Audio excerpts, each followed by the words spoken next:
Merry Christmas and Happy New Year's. Welcome to a special edition of How to Survive the Zombie Apocalypse with me, Kenny B. As you know, it's the holiday season and there's multiple threats we're going to discuss today. Starting with Gremlins. As you know, back in October I went over to Japan for a little bit to see my Grandmaster. And unfortunately I brought back some Gremlins to the command center here. And not only did they delete an episode I was filming, but they had also mucked about with one I was actually working on at the time. So it took me about 2 weeks to finally clear up the infestation. Now, we're going to talk about the signs of what to look for if gremlins are infecting your home. First, electronics will go apeshit. You'll be watching TV, you'll see the little squiggly lines, you'll see things blow up, especially Christmas lights. They seem to like to wreck Christmas lights. You'll see them get real bright, then boom, they go out. Also, you'll find small pets stuffed in the microwave. In extreme circumstances, they will try to take on a large animal, like a dog. And once again, they have a perverse sense of humor, so they will string them up inside the tree, to the detriment of the poor pooch. Besides that, there's also subtle signs. At night, you'll hear their little claws scraping along the floor. You'll hear giggles, especially when the electronics start to act up. Let me tell you, that was the first sign I knew something was wrong when my trusty computer starts acting up. Files mysteriously being deleted before my eyes. That's how I knew they were there, messing with things. But gremlins are easy to deal with. All you need is one of these. A handy UV flashlight. You shine it on the little bastards and they burn up. It's a little messy because you still got to clean them up, what's left of them, but a good burst of UV light, ash them, just like if they were a vampire. That being said, other methods of killing them work too. You don't have one of these, obviously a pistol or a rifle. Don't really suggest rifles because using them inside a house, bad things will happen. But you can also use baseball bats, axes, machetes. All are very nice tools to take out the little critters. But as I said, easiest is just using the UV light. That being said, we're going to go on to the next threat, Krampus. Krampus is this demonic creature, comes from Northern Europe. Guess it's where they got the idea for the devil. Big horns, very furry, likes to walk around with a birch staff or a switch. Evidently, Krampus is the Anti-Claus. What Krampus seeks to do is go out, find the kids, and punish them. And that's what he uses the switch for. But Krampus is an easy creature to detect when he's showing up, or one of them is showing up. I don't know if there's more than one, but I've heard rumors.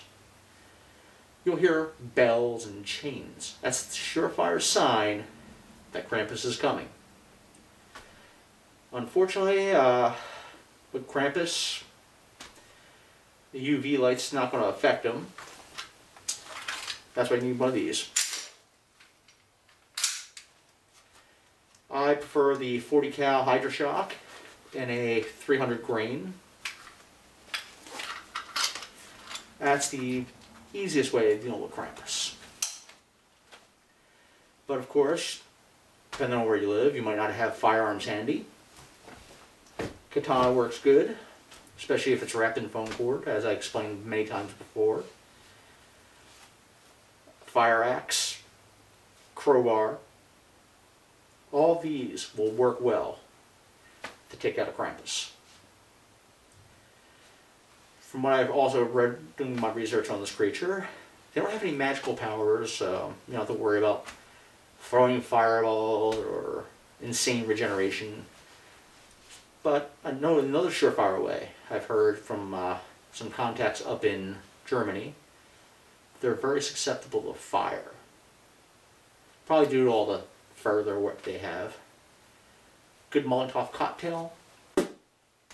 Now you have a burning Krampus. Which is kind of festive for the year if you really think about it. Instead of chestnuts roasting on an open fire, it's Krampus roasting on an open fire. But, like I said, there's many ways of dealing with creatures like that, and that's my job. To explain to you about these things and how to deal with them. But I do have something else I want to talk about. And now I want to address something to all you parents out there. I have to have a job to cover up my activities that I do. And that job, I work at a gaming store in the largest mall in North America. I generally provide security, keep things on the up and up, and keep the gamers from getting a little too rowdy. You know, they're all hopped up on Mountain Dew, so you know how that goes. That being said, I had an incident recently at the mall. I was running a gaming event, and I noticed this little 10-year-old bastard trying to pocket stuff. Well, I'm not going to let that happen, obviously, because it's my store. I'm the security chief of it. I'm going to handle it like I need to. So I grabbed the little bastard by the back of the neck, smack him, ask him, "What the hell do you think you're doing?" And at that time, his morbidly obese father ambles on over, says, "What the fuck are you hitting my kid for?" So I'm like, hey, because of your fucking lack of parenting, your little 10-year-old drool monkey here is trying to steal shit. Maybe if you were a better parent, this wouldn't happen. Maybe if you disciplined your kid, I wouldn't have to smack him. Well, of course, the whale of a man gets all upset about it. Starts talking about how he's going to kick my ass. And I told him, wait a minute, Beluga. There's going to be no ass kicking from you. If anything, I'm going to go fucking Chuck Norris on your ass. And then what are you going to do? I'll break your other fucking knee, and you won't be able to do jack shit to me. With a quick punch like that right in his throat. Well, Fat Boy backed down, said he was going to speak to my manager. But by that time, he had realized, after he said, you know, about the manager thing, that it's not going to matter. Because I scared the hell out of him. He backed the hell off and shambled his way out the store in a huff, dragging his little snot-nosed brat behind who was still crying. And then I yelled at him, "Hey, you still didn't give me back the stuff that your kid took." Well, at that point he tried to run. Well, more like roll because he's kind of fat. At that point, grabbed this kid by the back of his shirt, flung him back, gave the Fat Boy a shoulder charge, knocked his ass to the ground. That time, my friends over at the other security for the mall showed up, cuffed him and stuffed him. All because there's a little 10-year-old snot monkey wants to fucking steal some shit. So, parents, when you're out there, keep this in mind. Keep an eye on your kid. Is it that fucking hard? Teach them some manners. Teach them that stealing is not right. And that pretty much ends the PSA on parenting that I had to give. Of course, as I said, some people just don't get it. But starting next year, I want to add a segment to the show. We're going to do Q&A with Kenny Beaumont. You can reach me at kbeaumont44@yahoo.com. I'm going to scroll along the bottom here so you can see it. You can ask me any questions about how to kill vampires, zombies, especially zombies, werewolves, Krampuses, or anything else. Because I'm a trained authority on these things. After all, I attended Miskatonic University for a little bit. Learned a lot from people like Dr. Herbert West and others. And I'm looking forward to hearing from you all soon. With that, it's me, Kenny B, signing off.